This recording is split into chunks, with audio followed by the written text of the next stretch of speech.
ലോകത്തിൽ ആദ്യമായിട്ട് ഒരാളേ ഉള്ളൂ എന്നാണ് കേട്ടിരിക്കണത്. ഞാൻ മാത്രമേ ഉള്ളൂ തോന്നുന്നു എന്നാണ് എന്നാ തോന്നുന്നേ. എങ്ങനെയാ ഈ ഒരു സംഭവം കണ്ടുപിടിച്ചേ? ആരാ കണ്ടുപിടിച്ചേ? എനിക്ക് 15 വയസ്സുള്ളപ്പോൾ എന്റെ കോ ബ്രദർ ചെന്നൈയിൽ നിന്ന് വന്നായിരുന്നു. അദ്ദേഹത്തിന്റെ പേര് വിനോദ് എന്നായിരുന്നു. അപ്പൊ അദ്ദേഹം എപ്പോഴും കളി സാധനങ്ങൾ നിർമ്മിക്കുമായിരുന്നു. അപ്പൊ കളി വീണ നിർമ്മിച്ചു. അതിൽ ആദ്യം ടങ്കീസ് ആയിരുന്നു, പിന്നെ ഒരു കമ്പി ഉപയോഗിച്ച് പ്ലാസ്റ്റിക് ബോട്ടിൽ ഉപയോഗിച്ച് നിർമ്മിച്ചു. അപ്പോൾ ഞാനാണ് അതിൽ സപ്തസ്വരങ്ങളൊക്കെ വായിക്കാൻ തുടങ്ങി. അച്ഛനോട് അമ്മയോട് സ്പൂൺ എടുത്തോണ്ട് വരാൻ പറയും. സ്പൂൺ കൊണ്ട് ഉരച്ച്, spoon, screw driver, test tube, പല സാധനങ്ങൾ പരീക്ഷിച്ച് അപ്പൊ അങ്ങനെ വായിച്ചു തുടങ്ങി. അപ്പൊ 1997 നമ്മുടെ സ്റ്റേറ്റ് സ്കൂൾ ഫെസ്റ്റിവലിന് ക്ലാസിക്കൽ മ്യൂസിക്കിന് 1ാം സ്ഥാനം ലഭിച്ചു. അപ്പോൾ കുമ്മനം ശശികുമാർ സാറ് ഗായത്രി തമ്പുരു സമ്മാനം നൽകി. അച്ഛനാണ് ഒറ്റ കമ്പിയിൽ ഇലക്ട്രിഫൈ ചെയ്തു തന്നത്. ഇപ്പൊ ഞാൻ വായിക്കുന്നത് അച്ഛൻ സ്വന്തമായി നിർമ്മിച്ച വീണയാണ്. വിജിയുടെ ജീവിതത്തിലെ ഏറ്റവും വലിയ ശക്തി എന്ന് പറയുന്നത് വിജിയുടെ അച്ഛനും അമ്മയാണ്. അച്ഛനും അമ്മയുമാണ്. വിജിയെ ഇങ്ങനെ കൊണ്ട് എല്ലാ കാര്യങ്ങളിലേക്കും എത്തിക്കുന്ന രണ്ടുപേരുമാണ് അല്ലേ? ഈ ഒരു ഏറ്റവും വലിയൊരു ഭാഗ്യമാണ് അവരെ പോലെ രണ്ട് പേരൻസിനെ കിട്ടുക. അതാണ് ഏറ്റവും വലിയ ഭാഗ്യം ശരിക്കും പറഞ്ഞു. അച്ഛനും അമ്മയും എപ്പോഴും കൂടെ തന്നെ ഉണ്ടല്ലേ? കൂടെ തന്നെ ഉണ്ട്. എന്താണ് അച്ഛനും അമ്മയുടെ ഏറ്റവും വലിയ ആഗ്രഹം എന്ന് പറയാറുണ്ടായിരുന്നു അവര്? പാട്ടുകാരിയായി തീരുക. പിന്നെ അച്ഛനും അമ്മയും ഞാൻ കാണണമെന്നും പറയാറുണ്ട്. അപ്പൊ 1997 നമ്മുടെ സ്റ്റേറ്റ് സ്കൂൾ ഫെസ്റ്റിവലിന് ക്ലാസിക്കൽ മ്യൂസിക്കിന് 1ാം സ്ഥാനം ലഭിച്ചു. അപ്പോൾ കുമ്മനം ശശികുമാർ സാറ് ഗായത്രി തമ്പുരു സമ്മാനം നൽകി.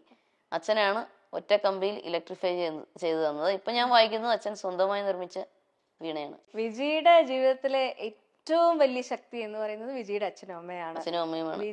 വിജിയെ ഇങ്ങനെ കൊണ്ട് എല്ലാ കാര്യങ്ങളിലേക്കും എത്തിക്കുന്ന രണ്ടുപേരുമാണ് അല്ലേ? ഈ ഒരു ഏറ്റവും വലിയൊരു ഭാഗ്യമാണ് അവരെ പോലെ രണ്ട് പേരൻസിനെ കിട്ടുക.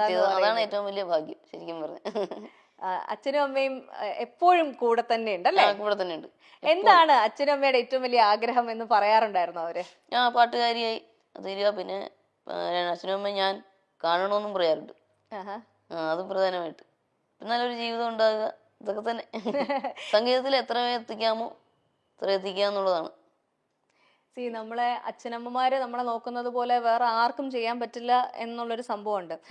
ഈ അച്ഛനമ്മയും കൈ പിടിച്ച് കൊണ്ട് നടക്കുന്നതിനൊപ്പം അവരും ഒരു എന്താ പറയാ, വിജിയുടെ കൈ ഒരാളെ പിടിച്ച് ഏൽപ്പിച്ചിരുന്നു സന്തോഷത്തോടു കൂടി. പക്ഷെ നമ്മൾ വിചാരിച്ചതുപോലെ എല്ലാ കാര്യങ്ങളൊക്കെ. അതിനെപ്പറ്റി പറയാൻ വിഷമമുണ്ടെങ്കിൽ വേണ്ട. എന്തിനാ വെറുതെ. ഇപ്പൊ അദ്ദേഹം അദ്ദേഹം ഇങ്ങനെ അറിഞ്ഞിരിക്കുന്ന അദ്ദേഹം വേറെ വിവാഹിതനായി ജീവിക്കുമല്ലേ, നമ്മളായിട്ട് വെറുതെ. അങ്ങനെയാണ് മാമനൊക്കെ പറഞ്ഞത്. അദ്ദേഹം എന്ത് ചെയ്യുന്നു എന്നുള്ളത് നമ്മൾ വിട്ടേക്കാം. അത് വിട്, അത് നമുക്ക് വിടണ്ടല്ലോ. അപ്പൊ കേട്ട് ആ ഒരു എന്താ പറയാ, ജീവിതത്തിന്റെ യാത്രയിൽ നമ്മളോടൊപ്പം വന്ന് ചേർന്ന വ്യക്തി നമ്മളെ മനസ്സിലാക്കിയില്ല എന്നുള്ളൊരു വിഷമം ഭയങ്കരമായിട്ടുണ്ട് അല്ലേ? അതുണ്ട്. നമ്മുടെ ദുഃഖം എന്താണെന്നോ എന്താണ് വിഷമമെന്ന് മനസ്സിലാക്കാതെ പെരുമാറുക. അച്ഛനും അമ്മയും പാടില്ല. അവരൊക്കെ അകറ്റുവാൻ നോക്കുക അതെല്ലാം ഒറ്റയ്ക്ക് എല്ലാവരെയും കൂടെ അച്ഛനും അമ്മയും മാത്രമല്ല എല്ലാവരെയും അകറ്റാൻ നോക്കിയത് നമ്മൾ സമ്മതിച്ചില്ല. സാധാരണ പെൺകുട്ടികള് ഇത്തരത്തിലുള്ള എന്താ പറയാ പ്രശ്നമുള്ള സാഹചര്യങ്ങളിൽ പെട്ടുപോയി കഴിഞ്ഞാൽ അതിൽ നിന്നും പുറത്തു വരാൻ ഉള്ള ധൈര്യം ഉണ്ടാവാറില്ല.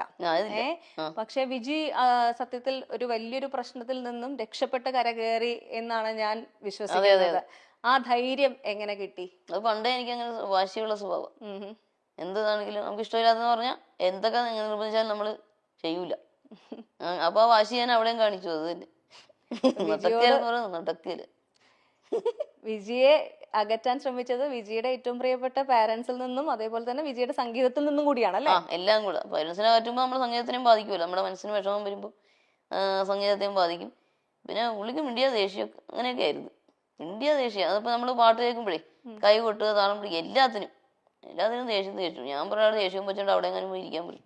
ഇങ്ങോട്ട് വരണമെങ്കിൽ അത് വേണ്ടെന്ന് പറയും.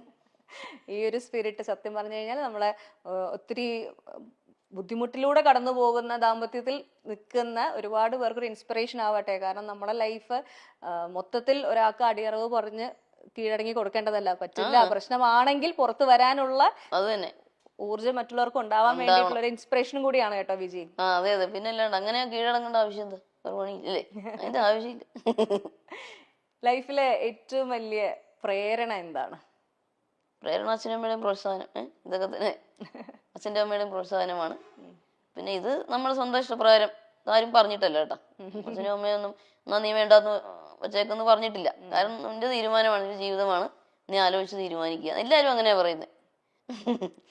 നല്ലൊരു ധൈര്യം മനസ്സുണ്ടാവുക എന്ന് പറയുന്നത് വലിയ കാര്യമാണ് കേട്ടോ. അതെ, അതാരും പറഞ്ഞിട്ട് ചെയ്തതല്ല. അങ്ങനെ ഒരു ധാരണയൊക്കെ പുള്ളിക്കൊക്കെ എല്ലാവർക്കും ഉണ്ട്. ഞാൻ പറഞ്ഞിട്ടാണ് ഒന്നുമില്ല.